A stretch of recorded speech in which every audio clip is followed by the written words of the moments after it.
He thought this dinner would be a polite inconvenience, 20 awkward minutes of forced conversation before he could invent an urgent phone call and disappear back into the polished world he actually respected, but Ethan Whitmore had no idea that before the night was over, the woman he intended to dismiss would quietly dismantle every assumption he had built his life on. Manhattan glittered beneath the glass walls of the Whitmore Grand rooftop, each tower reflecting against the Hudson like scattered silver. Crystal chandeliers poured warm gold across linen-covered tables where senators, investors, and old-money philanthropists lifted champagne flutes with the lazy confidence of people who had never once wondered if they belonged. Ethan adjusted the cuff of his navy tuxedo and exhaled through his nose. Blind dates arranged by his mother ranked somewhere between dental surgery and shareholder lawsuits on his list of things to endure. She's sweet, educated, and refreshingly grounded, Victoria Whitmore had promised all week in that dangerously cheerful tone she used whenever she was manipulating him for his own good. Ethan should have known that translated into one thing: another painfully ordinary woman trying too hard to fit into a world she did not understand. He checked his platinum watch. 7:14. 3 minutes late. Already inconsiderate. Across from him, Victoria sat draped in emerald silk and diamonds the size of sugar cubes, scanning the elevator with the detached judgment of a queen waiting to inspect a servant. "Try not to look bored," she murmured. "People are watching." Ethan gave a humorless smile. "I'm not bored yet. I'm pre-disappointed." Victoria shot him a warning glance, but before she could reply, the elevator doors slid open. Clara Bennett stepped out wearing a simple ivory linen dress that probably cost less than the valet tips outside. No glittering jewelry. No designer logos. No dramatic entrance. Just low nude heels, a modest pearl bracelet, and chestnut hair gathered loosely at the nape of her neck. For half a second Ethan genuinely thought she had taken the wrong elevator. She looked like a woman arriving for a museum lunch, not one of the most exclusive charity galas on the Upper West Side. Several nearby guests noticed too. A pair of socialites at the neighboring table exchanged amused glances. One leaned in and whispered something that made the other cover her smile behind a champagne glass. Ethan felt the familiar sinking sensation of second-hand embarrassment. This was going to be worse than he imagined. Clara approached their table with calm, measured steps, as if she either didn't notice the room assessing her or simply didn't care. "Mr. Whitmore, Mrs. Whitmore, I'm sorry if traffic delayed me by a few minutes," she said. Her voice was soft, but steady. Not timid. Not flustered. Victoria stood just enough to offer a cool air kiss near Clara's cheek without actually touching her. "Of course, dear. Manhattan can be unforgiving." Translation: people of our level are never late. Ethan rose and shook Clara's hand. Her grip surprised him, light, but assured. "Nice to meet you," he said, already hearing how flat his own politeness sounded. Clara smiled. "Thank you for having me." Ethan gestured for her to sit, trying not to notice that his ex-girlfriend Savannah Cole had just entered with two impeccably dressed friends and had been seated directly beside them. Savannah's blonde curls, scarlet gown, and diamond earrings looked engineered for magazine covers. She spotted Ethan, gave him a slow knowing smile, then let her gaze drift deliberately to Clara's plain dress. The smirk that followed was microscopic, but deadly precise. Ethan wanted to order a double bourbon before appetizers. A waiter appeared and began pouring sparkling water. Victoria folded her manicured hands. "So Clara," she began, in the syrupy tone Ethan recognized as the beginning of an evaluation, "Ethan tells me very little these days, which means I know almost nothing about you. Tell us, what exactly do you do?" Ethan leaned back, expecting the usual answer: teacher, non-profit volunteer, consultant, something respectable but forgettable. Clara lifted her glass, her eye serene under the chandelier light. "I help wealthy families decide whether they care more about appearances," she said, "or outcomes." Ethan blinked. Victoria's smile froze.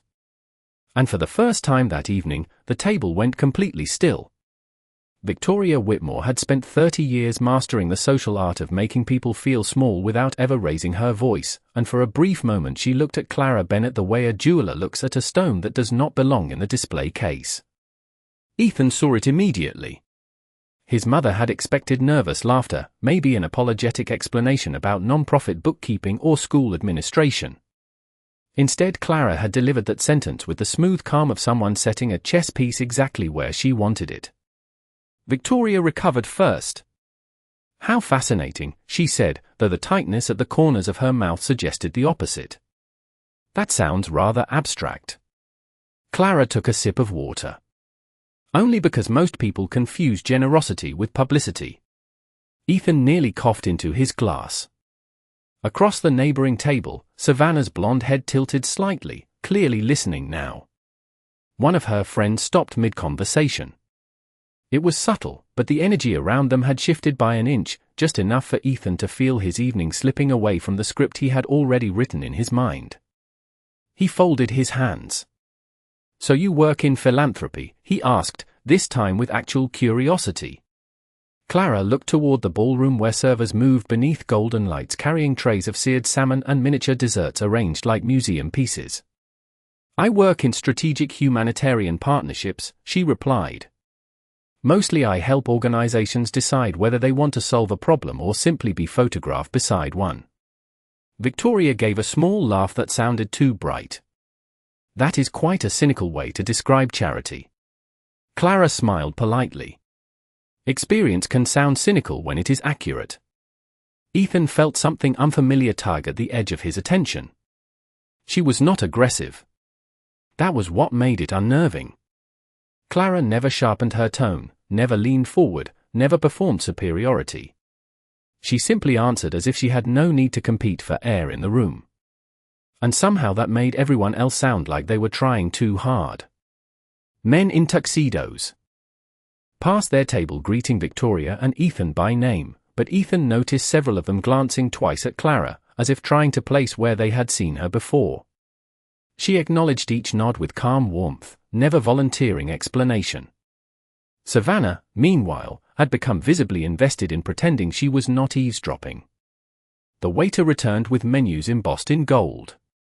Victoria set hers aside almost instantly. "I already know what I am having." She turned to Clara with a smile dipped in sugar. "I hope the selections are not too adventurous." Ethan closed his eyes for half a second. There it was. His mother's velvet knife. Clara opened the menu and scanned it leisurely.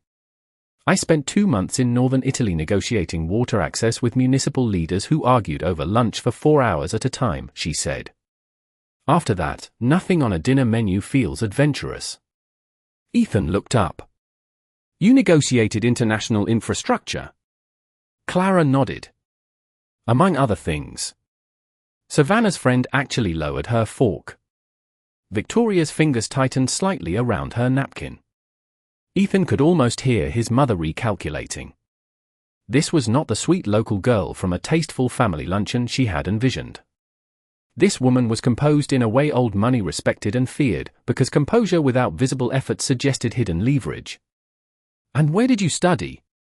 Victoria asked, the question now carrying the unmistakable tone of an entrance exam. Clara met her gaze. "Everywhere people underestimate quiet women." Ethan stared at her. Victoria blinked once. Then twice. It was the kind of answer that should have sounded theatrical, but Clara delivered it so plainly that it landed like fact instead of performance. Ethan found himself leaning in despite every instinct that had told him this date would be tedious. For the first 10 minutes he had planned his escape. Now he was trying to solve her. How did a woman dressed in linen and pearls make a table full of Whitmores and socialites feel underprepared? Before he could ask another question, the ballroom lights dimmed slightly and a spotlight swept toward the main charity stage at the center of the rooftop. A velvet banner descended bearing the Whitmore Foundation crest. Victoria straightened immediately. "Perfect timing," she murmured. "Tonight's donor auction begins in 5 minutes." Ethan followed her gaze. This gala was his mother's crown jewel, the annual event where billionaires wrote checks while cameras captured their generosity from flattering angles. Everything about it was rehearsed down to the second. Which was why, when a frantic event coordinator suddenly rushed across the marble floor whispering urgently into Victoria's ear, Ethan saw something he had not witnessed in years. His mother's face lost color. Ethan had seen market crashes handled with less visible panic than the expression now tightening across Victoria Whitmore's face. She rose so quickly that her chair scraped against the marble floor, drawing a few curious glances from nearby donors. "Excuse me," she said, her polished voice suddenly thin around the edges. The event coordinator, a young man in a black suit with sweat gathering at his temples, whispered again. Ethan caught only fragments. "Host is gone. Emergency, keynote donor seated, 10 minutes at most before they leave." Victoria closed her eyes for 1 second, and Ethan knew exactly what that meant. Disaster. The Whitmore Foundation donor auction was not simply a fundraiser. It was the family's annual public performance of influence. Governors attended. Tech founders competed over pledges.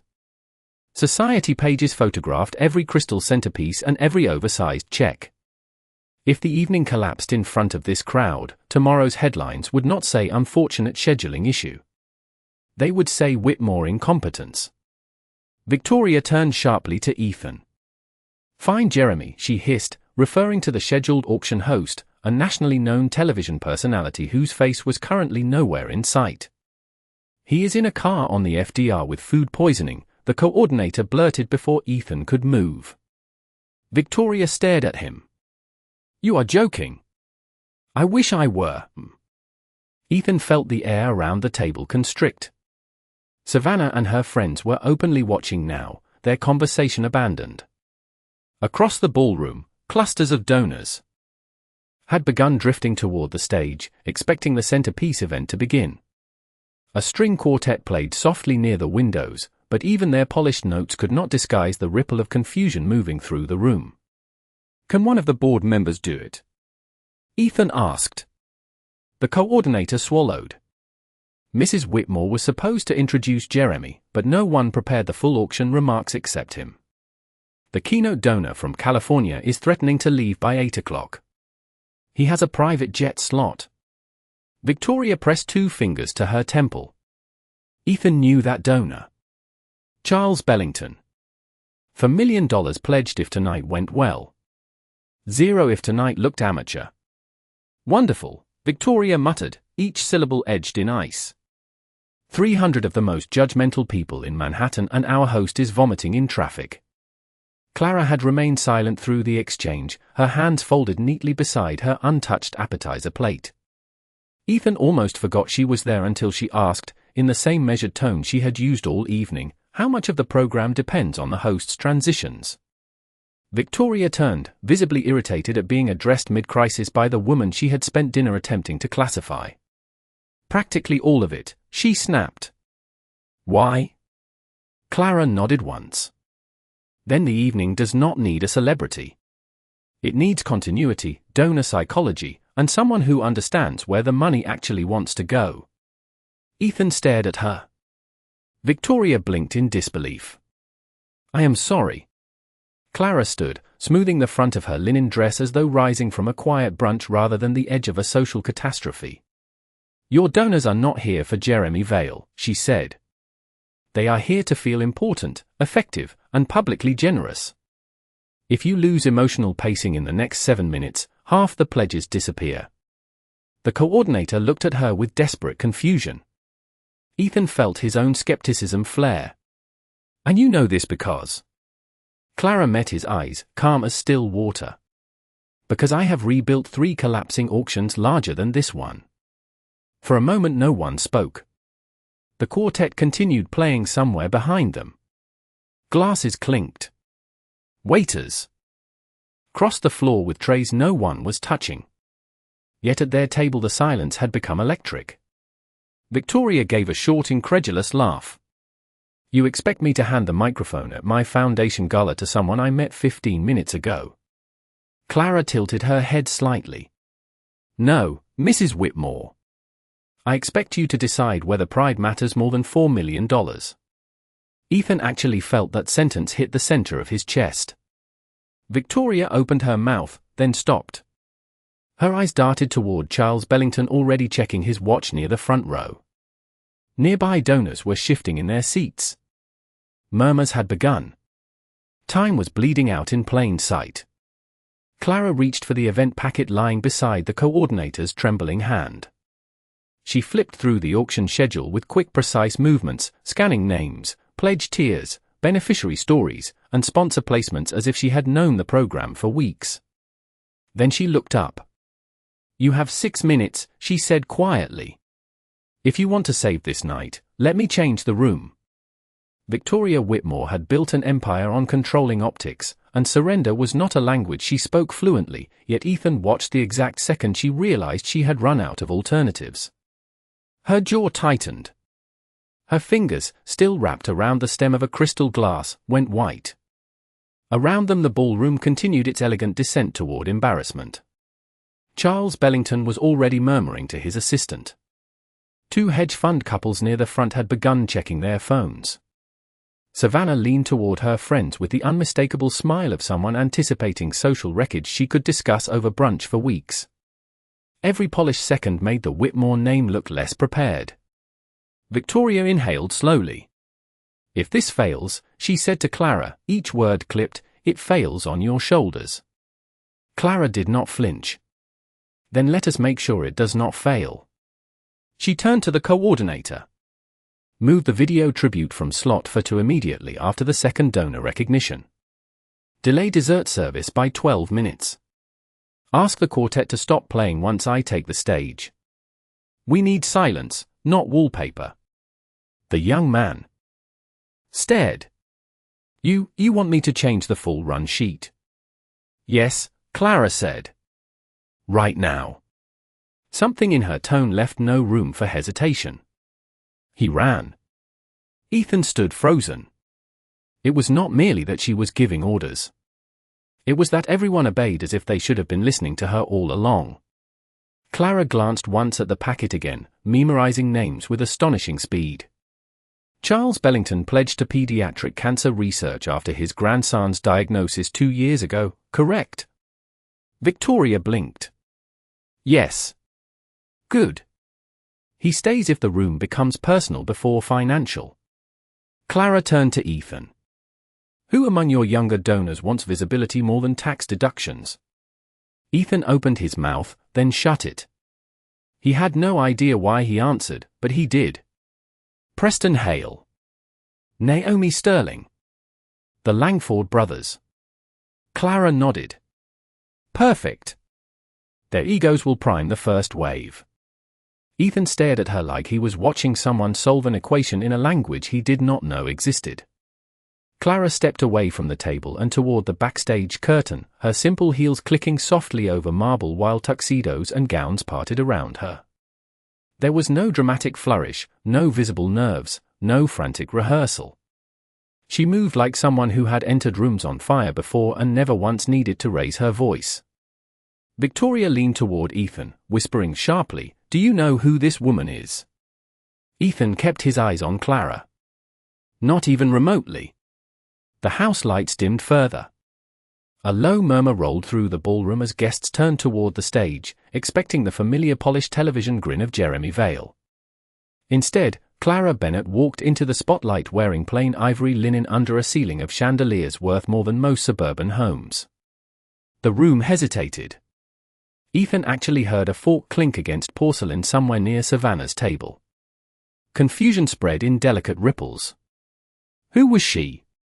Why was she on stage? Clara waited. She did not begin speaking immediately. She simply stood with one hand resting lightly on the podium until the room's restless whispering began to collapse under its own curiosity. Ethan felt the shift before she said a single word. Silence. When commanded by celebrity, was common. Silence, commanded by an unknown woman in pearls and linen, was power. Clara looked across the crowd as though she had all night, then smiled with restrained warmth. "Good evening," she said. Her voice carried effortlessly to the back glass wall. Before anyone writes a check tonight, I think you deserve to know whether your money will become a headline or a heartbeat. The room went still. Ethan felt his mother stop breathing beside him. Charles Bellington lowered his phone. Savannah slowly turned in her chair. Clara continued, calm and clear, because there is a difference between donating to be seen and giving in a way that actually changes who gets seen tomorrow. Ethan had attended more than 100 galas in his life. He had heard senators, actors, pastors, and billionaires speak from that exact podium. Yet in less than 15 seconds, this supposedly ordinary woman had done something none of them managed. She made 300 wealthy people feel as if she was speaking directly to the part of them they tried hardest to disguise. And Ethan Whitmore, who had planned to leave this date before dessert, suddenly found himself unable to look away. Clara did not speak like a fundraiser asking for generosity. She spoke like someone holding up a mirror and allowing every person in that ballroom to decide whether they liked the reflection. Tonight, she said, her hands resting lightly on either side of the podium, you will hear numbers.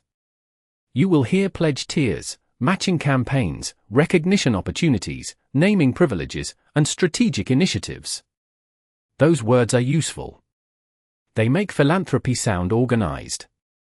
But somewhere 12 blocks north of this rooftop, there is a 7-year-old boy waiting to find out whether his clinic stays open next month.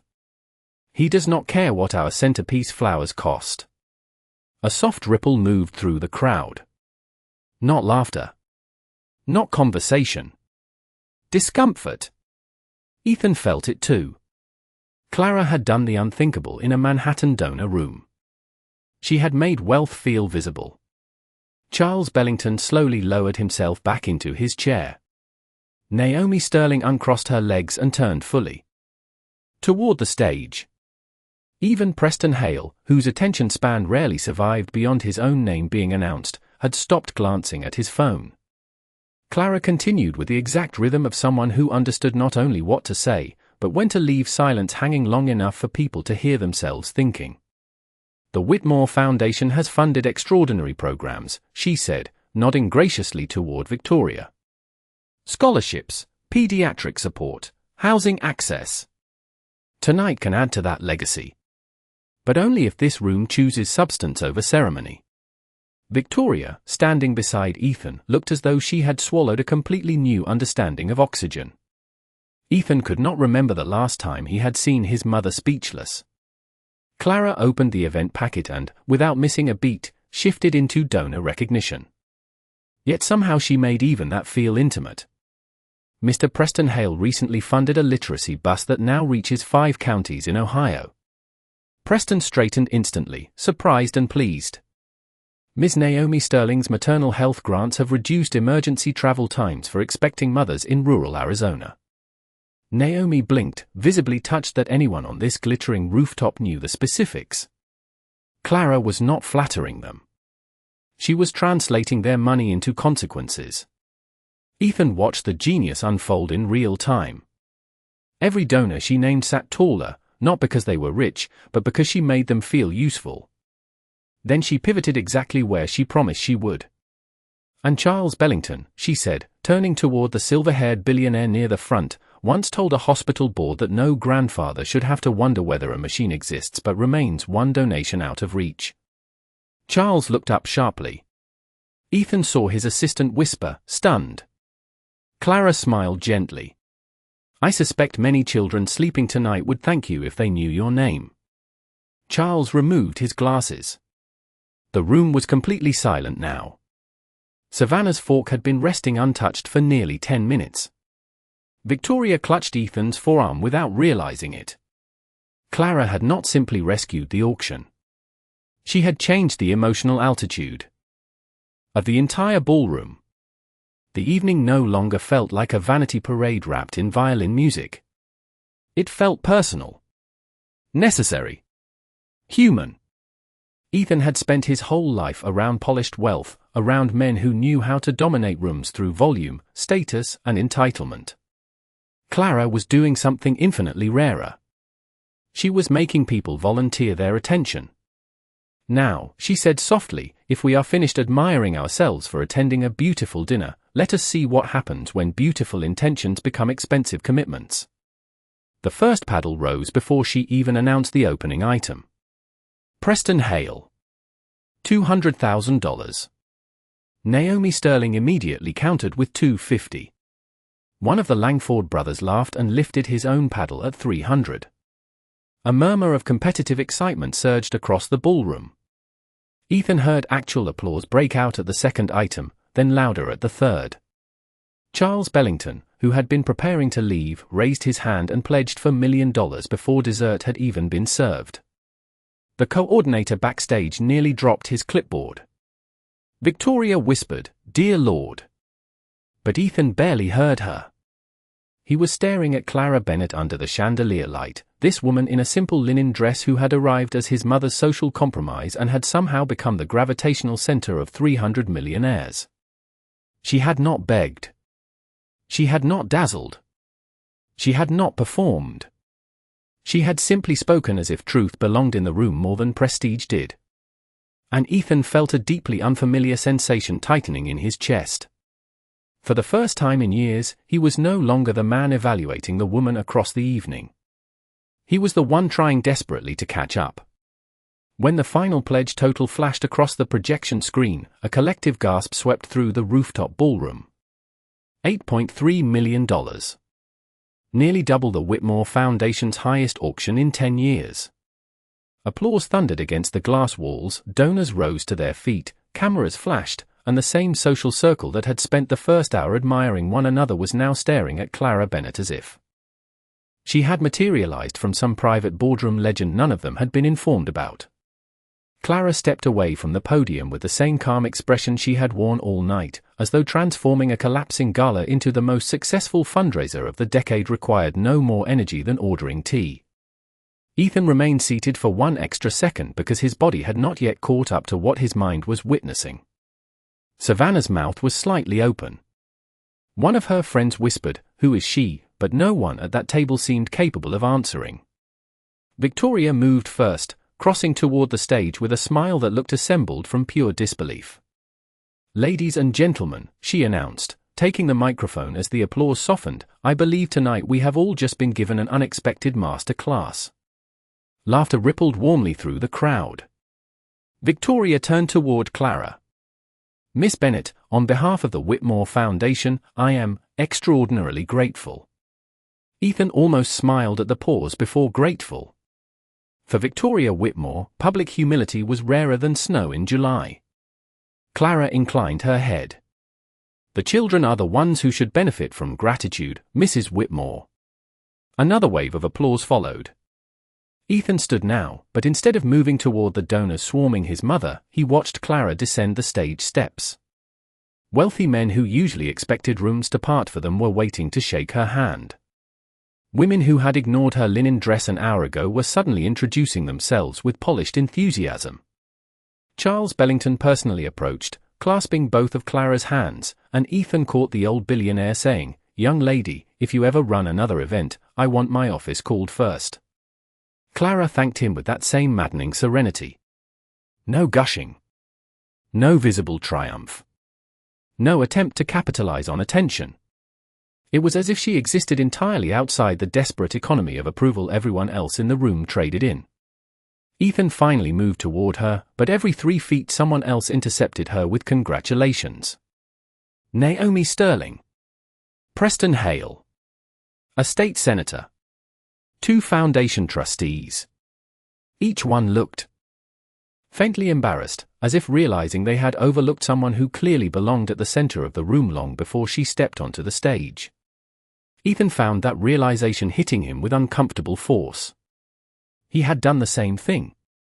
Worse, he had done it intentionally. He had looked at her ivory linen dress, her simple pearl bracelet, her quiet entrance, and filed her under temporary obligation. A woman to survive dinner with. A woman his mother selected because she seemed manageable. The irony landed like cold water. Clara Bennett was the least manageable person in the building because she did not need anything the building offered.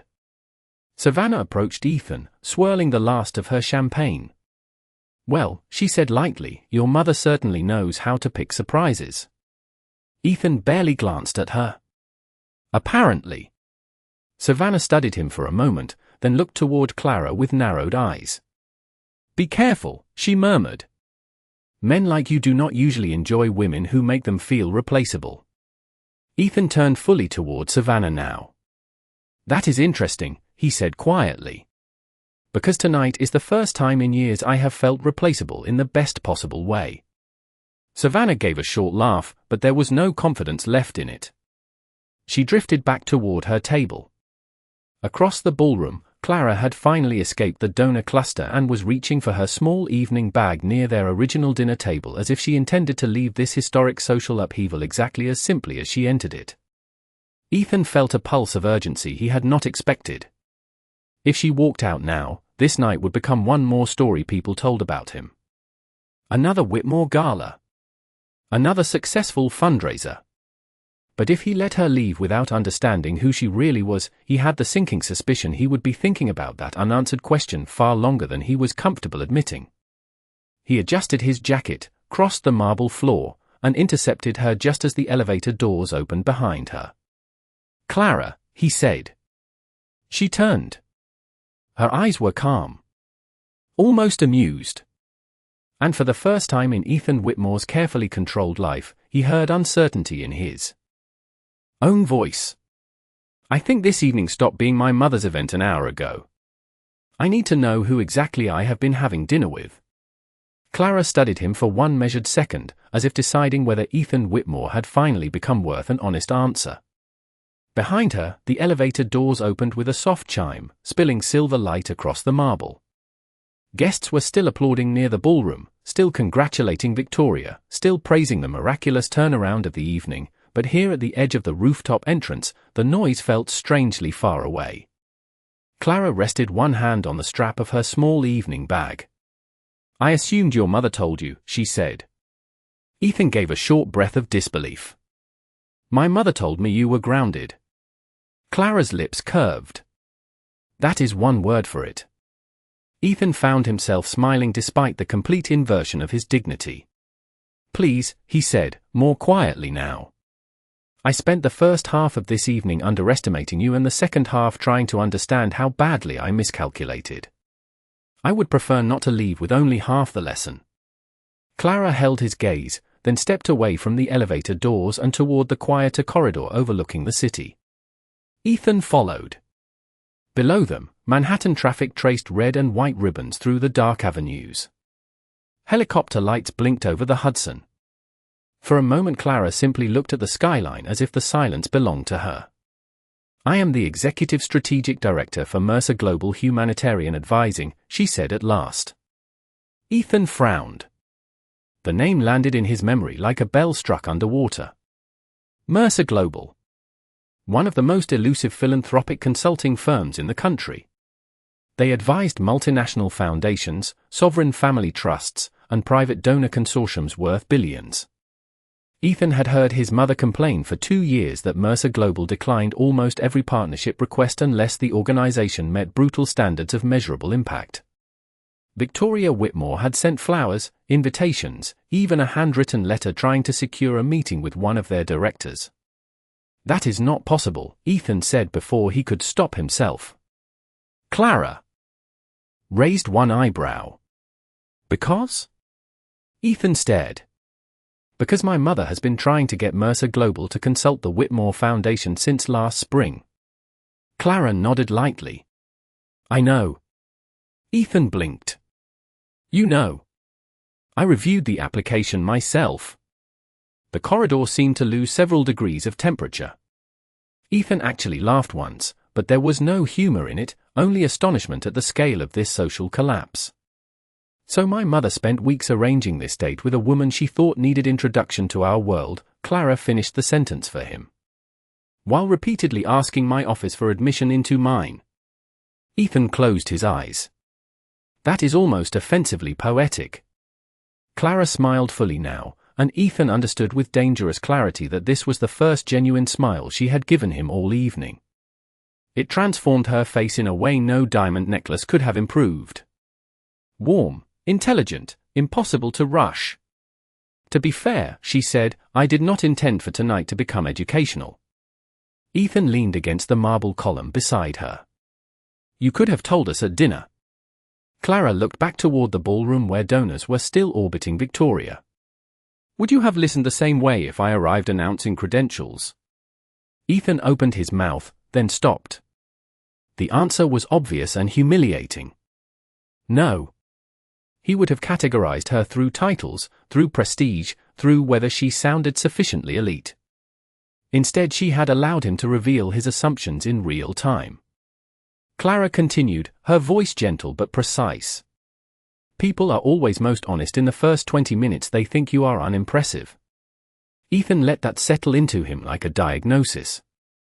Every cool glance. Every flat handshake. Every inward plan to escape. She had seen all of it. And she had remained perfectly calm because none of it had the power he imagined it did. I owe you an apology, he said. Clara tilted her head. For which part? Ethan almost laughed again. That many, apparently. A few, she admitted. But I am less interested in apologies than patterns. Ethan studied her profile under the corridor light. There was no bitterness in her tone. No. Smugness. That somehow made the lesson sting more. Clara was not collecting revenge. She was simply naming facts. My mother asked Mercer Global 3 times for an advisory dinner, Ethan said slowly, pieces connecting with each word. You declined all 3. But you accepted this. Clara looked at him directly. Yes. Why? For the first time that evening, Clara Bennett's expression shifted into something unreadable, almost thoughtful. She folded her hands loosely in front of her and said, because I wanted to see whether the Whitmores were incapable of listening or merely surrounded by people too impressed to tell them the truth. Ethan felt the city lights blur for half a heartbeat. The room went silent inside him. Because suddenly he understood with devastating clarity that this was never a blind date Clara Bennett needed.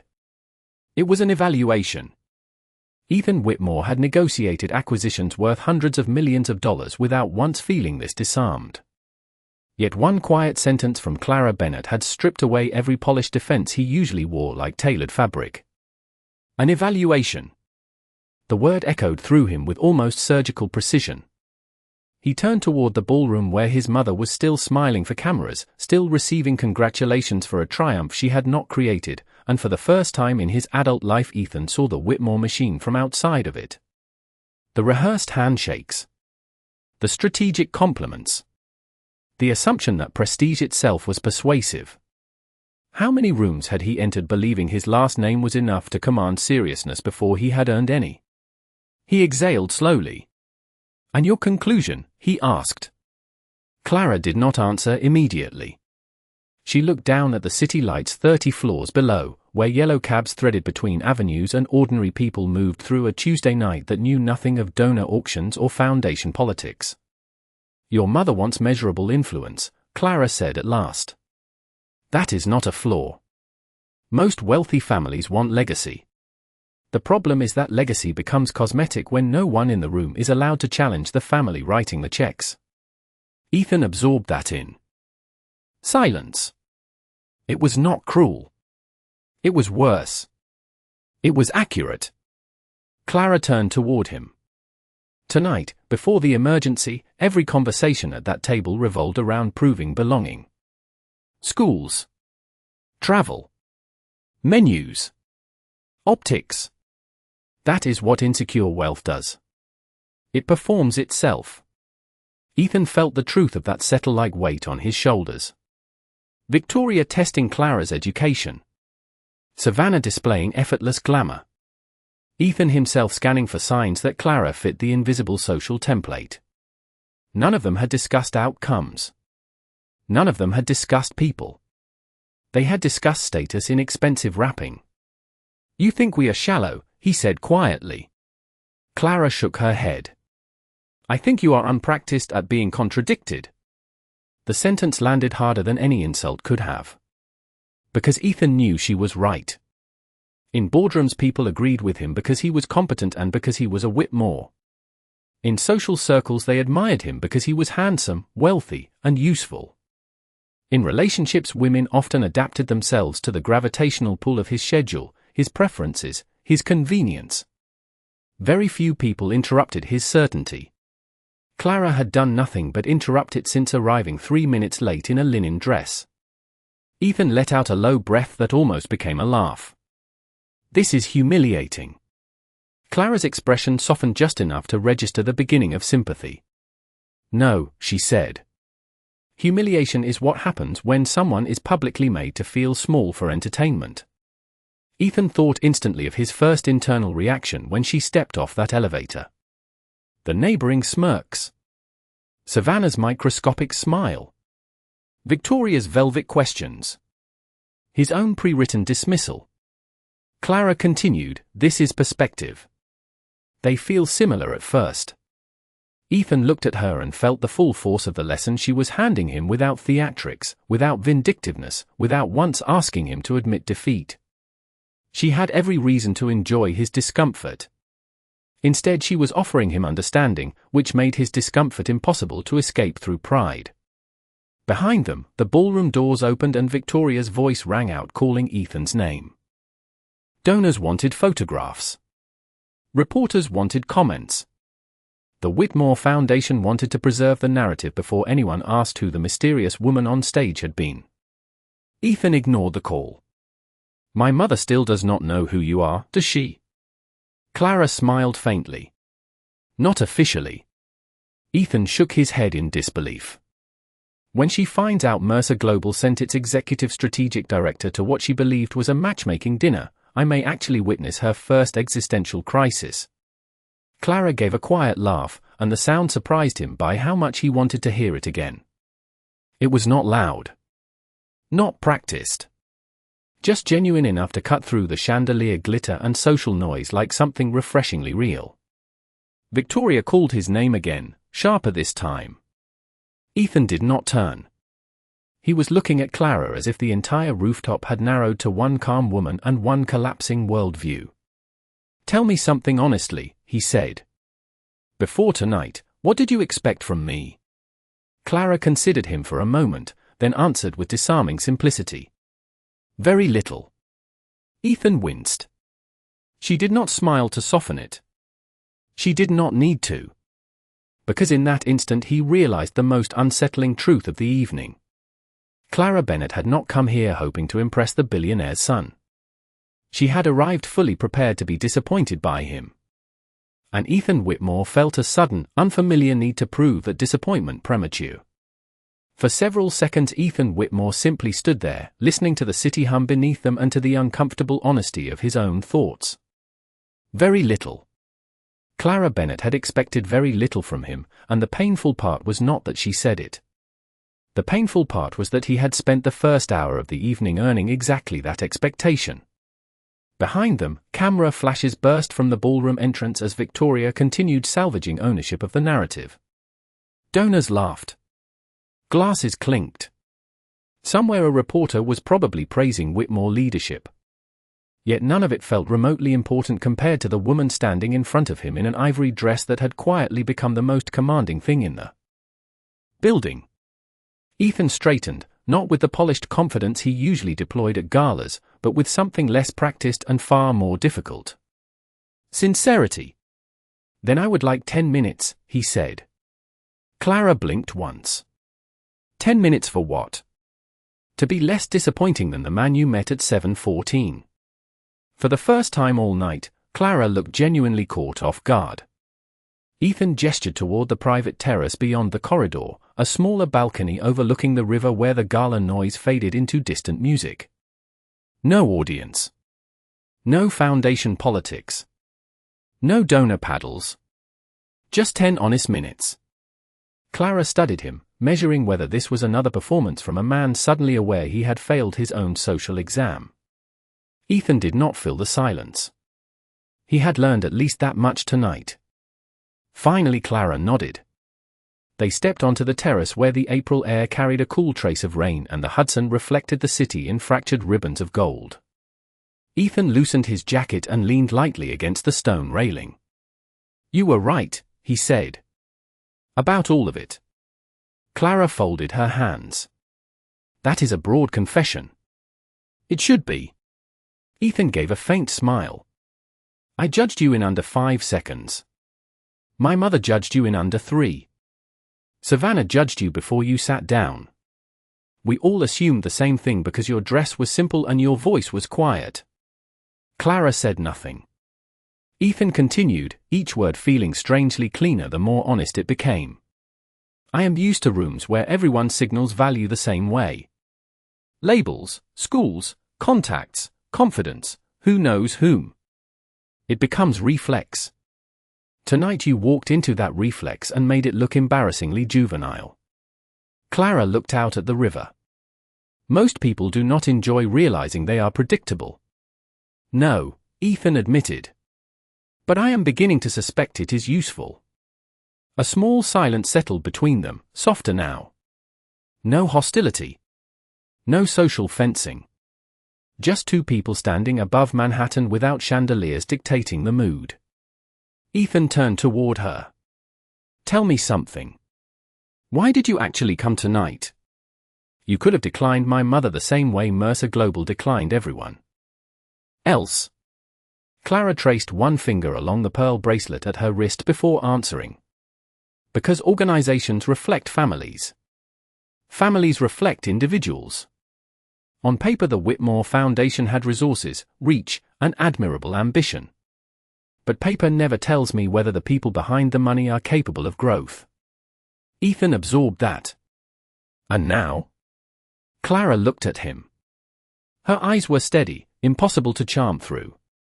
Now I think one Whitmore might be. Ethan laughed quietly, the sound carrying relief and disbelief together. That is still not exactly glowing praise. No, Clara agreed.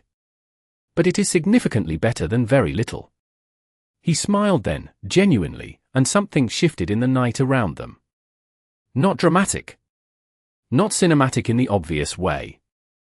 Just the subtle recognition that the evening he had intended to escape had become the first conversation in years where he was not trying to impress someone with inherited certainty. He was simply trying to be worth their continued attention. Inside the ballroom, Victoria called his name a third time, now edged with maternal command. Ethan glanced back through the glass doors, then returned his eyes to Clara. My mother is going to interrogate me, Mercer Global is probably going to terrify our board next quarter, and Savannah will spend the next month telling people I looked emotionally concussed on my own rooftop. Clara smiled. You did. Ethan took one slow breath of the cool river air. Then allow me one final question before the inquisition begins. Clara lifted an eyebrow. All right. Ethan met her gaze, no arrogance left, only honest astonishment. This evening was supposed to be a blind date arranged for my convenience. At what exact moment did you manage to turn it into the most useful humiliation of my adult life? Clara's smile deepened, calm and luminous against the Manhattan lights. Around the moment, she said softly, you finally started listening.